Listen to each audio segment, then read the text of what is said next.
మన ప్రభు అయిన యేసుక్రీస్తు నామములో మీ అందరికీ నా వందనాలు. చేరి వచ్చిన వారందరికీ ఈ దినము దేవుని వర్తమానం కొరకు ఎదురు చూస్తున్నారు.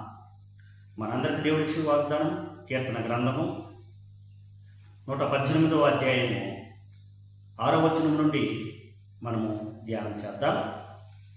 చదువు.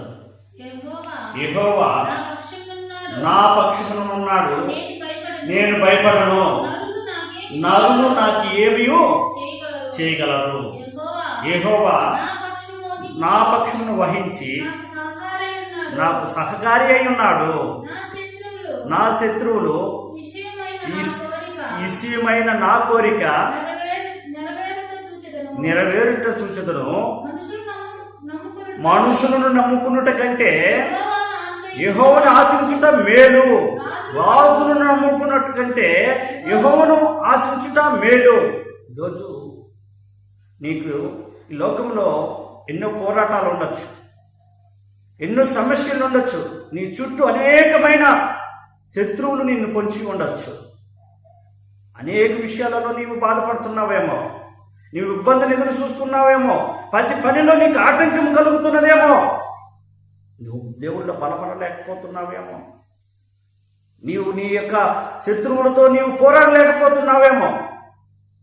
ఒక ఉదాహరణకి మీతో ఈరోజు నేను చెప్తున్నాను. ఒక చరిత్ర, రాజులు కాలంలో జరిగిన యొక్క చరిత్ర, యొక్క యోధ యొక్క రాజుల కాలంలో జరిగిన చరిత్రను చెప్తున్నాను.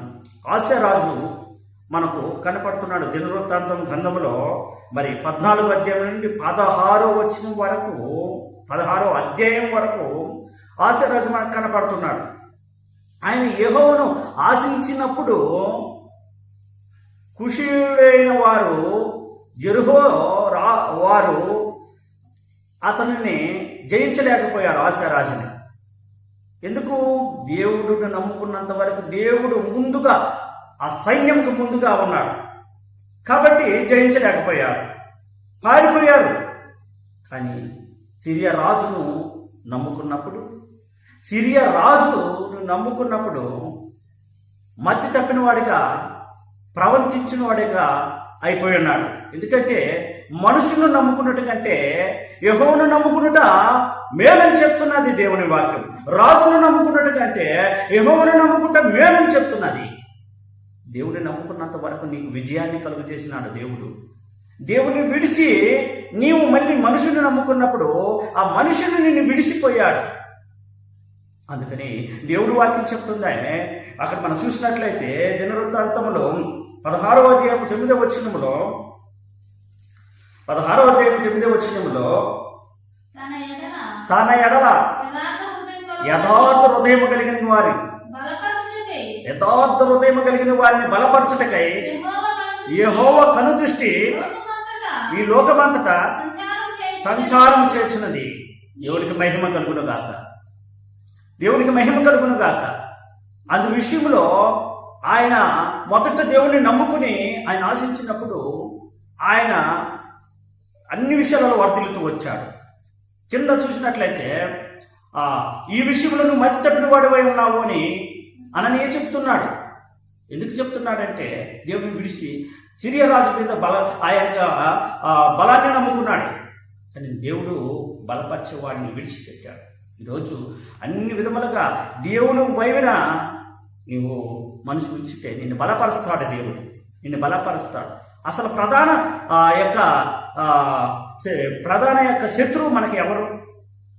ఎఫెసీయులకు రాసిన యొక్క పత్రికలో అపొస్తలుడైన పౌలు ఎఫెసీయులకు రాసిన పత్రికలో ఒక మాట చెప్తున్నాడు. మనం ధ్యానం చేద్దామంటే 6వ అధ్యాయం 12వ వచనంలో అక్కడ ఎఫెసీయులకు రాసిన పత్రికలో మనతో మాట్లాడుతున్న మాటను మనం చదువుదాం.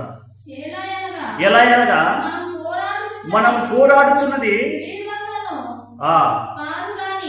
కాని ప్రధానులతోనూ అధికారులతోనూ ప్రస్తుత అంధకార సంబంధమైన లోకనాథులతోనూ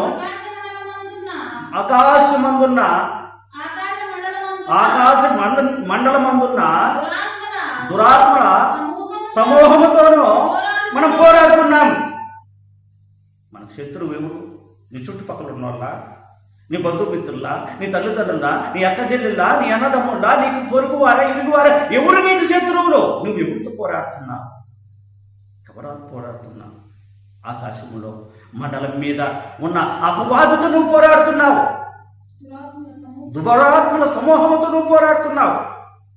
అయితే నీవు ఆ దురాత్మ అపవాదిని జయించిన వాడి వైపు నీవు ఉన్నప్పుడు, ఆ అపవాదిని జయించిన వాడిని నువ్వు నమ్ముకున్నప్పుడు నీకు విజయం కలుగుతుంది. అసలు నీకు శత్రువు, ప్రధాన శత్రువు ఎవరు? నిన్ను దోషిగా దేవుని ఎదుట నిలబెడుతున్నది ఎవరు? 1 యోహాను 3వ అధ్యాయం 20వ వచనంలో నిన్ను దోషిగా నిలబెడుతున్నది ఎవరు? నేను అనేకమైన వాటి యందు మనసు ఉంచి దేవునికి ఇష్టము లేకుండా, దేవునికి నీవు విధేయత లేకుండా, నీకు నెమ్మది లేకుండా, నీ కుటుంబమును, నీ యొక్క జీవితంలో శత్రువులు సమూహమును నేను చుట్టుకున్నట్లుగా చేసి, నీవు దేవునికి దూరం అయ్యేటట్లు చేసి, దేవుని ఎదుట నిన్ను దోషిగా నిలబెడుతున్నది ఎవరు? నీ హృదయమే, నీ మనస్సే. ఆ మాటను మనం చదవదామా? 20వ వచనం, 21వ వచనం దాకా చదవదాం. 3వ అధ్యాయం. ఇందువలన మనము సత్య సంబంధులమని ఎరుగుదుము. దేవుడు తన హృదయము కంటే అధికుడైన సమస్తమును ఎరిగి ఉన్నాడు గనుక మన హృదయము ఏ ఏ విషయంలో నువ్వేం చేస్తున్నావో, నీవేమేమి చేస్తున్నావో ఎంత ఎరిగి ఉన్నాడు. నీ హృదయమును ఎరిగి ఉన్న దేవుడు. నన్ను ఎవరు చూడలేదులే, నన్ను ఎవరు పరిస్థితి, నేను కనపరాలేదులే, నువ్వేమి చేస్తున్నాయని సర్వాంతయామి మన యందు దోషారోపణ చేయను. ఆయా విషయములలో ఆయన ఎదుట మన హృదయములను సమ్మతిపరుచుకుందాము. హల్లెలూయా. దేవుడికి మహిమ కలుగును గాక. నిన్ను దోషార్పణగా నిలబెడుతున్న నీ మనస్సుని నువ్వు నిలకడగా కట్టేసుకొని ఆయన ఎదుట సమ్మతపరుచుకో. నువ్వు వేపుడిగా ఆయన ఎదుట నిలబడు. నువ్వు తప్పు చేసి నేను ఆయన ఎదుట నేను నిలబడతాను అని నువ్వు అనుకోలేవు. హల్లెలూయా. దేవునికి మహిమ కలుగును గాక. ఎందుకంటే నీ మనసే నిన్ను ఒక దోషిగా నిలబెడుతుంది, ఒక జడ్జి దగ్గర ఒక ముద్దాయిగా నిన్ను నిలబెడుతుంది. కానీ ఆయన అన్ని విషయాలలో నీ హృదయముని ఎరిగి ఉన్నాడు. నువ్వు ఆయన నమ్ముకో. మనుషులు నమ్ముకున్నట్టు కంటే యెహోవాను ఆశించటం మేలు. రాజును నమ్ముకున్నట్టు కంటే యెహోవాను ఆశించటం మేలు. అటు మేలులు నువ్వు పొందుకోవాలి, అటు ఆశీర్వాదాలు నీవు పొందుకోవాలి. ఇది మొదలుకొని నీవు నీ కుటుంబము నీవు యథార్థముగా నీవు దేవుని ఎడల నడుచుకుంటే నిన్ను బలపరిచేవాడై ఉన్నాడు. నీ శత్రువుల్ని నీ తట్టు రాకుండా చేసేవాడై ఉన్నాడు. అటు ఆ బలపరిచే కృప నీకు దయచేయడు గాక. ఎందుకంటే అపవాదిని ఆయన సిలువలో ఆయన జయించి ఉన్నాడు. లోకాలంలో ఉన్న అపవాదిని ఆయన జయించి ఉన్నాడు. ఆయన రక్తము కార్చి ఉన్నాడు. ఆయన శ్రమ పడి ఉన్నాడు.